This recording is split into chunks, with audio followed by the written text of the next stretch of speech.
Inspector दया ने जैसे ही दरवाज़ा खोला, एक असहनीय बदबू उनके नथुनों से टकराई। सामने एक आलीशान पेंट हाउस का लिविंग रूम था, जहां मेज पर कुछ अधूरे फाइलें बिखरी हुई पड़ी थी और बीचों बीच जमीन पर एक नौजवान लड़की की लाश पड़ी हुई थी। यह मुंबई की सबसे प्रसिद्ध इंटीरियर डिजाइनर नीना शर्मा थी।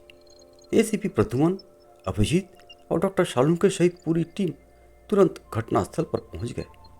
डॉक्टर शालुंके ने लाश को ध्यान से देखा। उनके चेहरे पर चिंता की लकीरें भर आई। एसीपी सर, यह हत्या है, उन्होंने कहा। शरीर पर कोई बाहरी चोट नहीं है, लेकिन होंठों के चारों ओर नीलापन है, जो बताता है कि उसे जहर दिया गया है। जहर? एसीपी प्रद्युमन ने अपनी गंभीर आवाज में पूछा। तो इसका मतलब यह है कि किसी ने नीना को धोखे से कुछ खिलाया या पिलाया है। तभी इंस्पेक्टर अभिजीत की नजर मेज पर रखी एक चाय की प्याली पर पड़ी। प्याली के पास एक थर्मस भी रखा था। एसीपी सर, मुझे लगता है यह चाय की प्याली वही है जिसमें जहर दिया गया होगा। टीम ने सबूत इकट्ठा किए। थर्मस और प्याली को फॉरेंसिक लैब में भेजा गया। इंस्पेक्टर अभिजीत और दया ने नीना के दोस्तों और रिश्तेदारों से पूछताछ शुरू की। नीना की सबसे करीबी दोस्त प्रिया ने बताया कि नीना पिछले कुछ दिनों से किसी बात को लेकर बहुत ही परेशान थी। उसने यह भी बताया कि नीना का एक प्रतिद्वंदी था, जिसका नाम विक्रम था। विक्रम भी एक डिजाइनर था और वे दोनों एक बड़े प्रोजेक्ट के लिए होड़ में थे। अगले दिन डॉक्टर शालुंके ने टीम को लैब में बुलाया। एसीपी सर, यह जहर बहुत ही खतरनाक है, उन्होंने कहा। यह कोई आम जहर नहीं है, यह एल्केमी टॉक्सिन है और इसे खास तौर पर बनाया गया है, और यह दुनिया में सिर्फ कुछ ही लोगों के पास है। यह तंत्रिका तंत्र को इतनी तेजी से नुकसान पहुंचाता है कि शरीर कुछ ही मिनटों में काम करना बंद कर देती है। इस जहर की जानकारी ने पूरी टीम को हिलाकर रख दिया।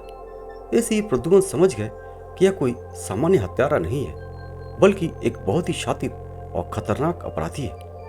उन्हें शक हुआ कि यह किसी प्रोफेशनल किलर का काम हो सकता है। दया और अभिजीत ने विक्रम को उसके ऑफिस से गिरफ्तार कर लिया।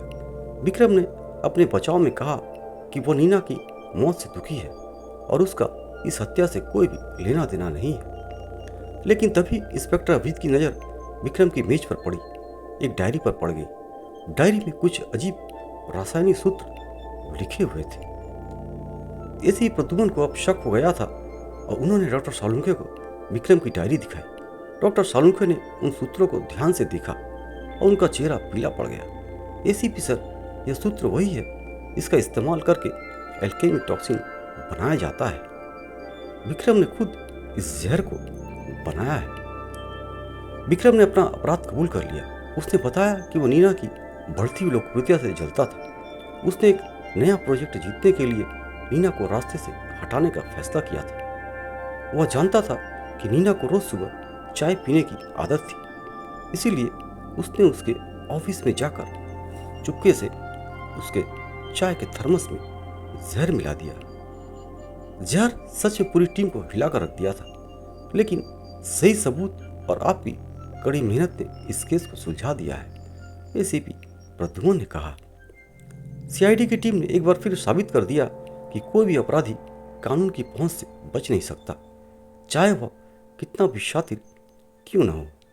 दोस्तों, बहुत बहुत धन्यवाद आप सभी का मेरा यह वीडियो देखने के लिए।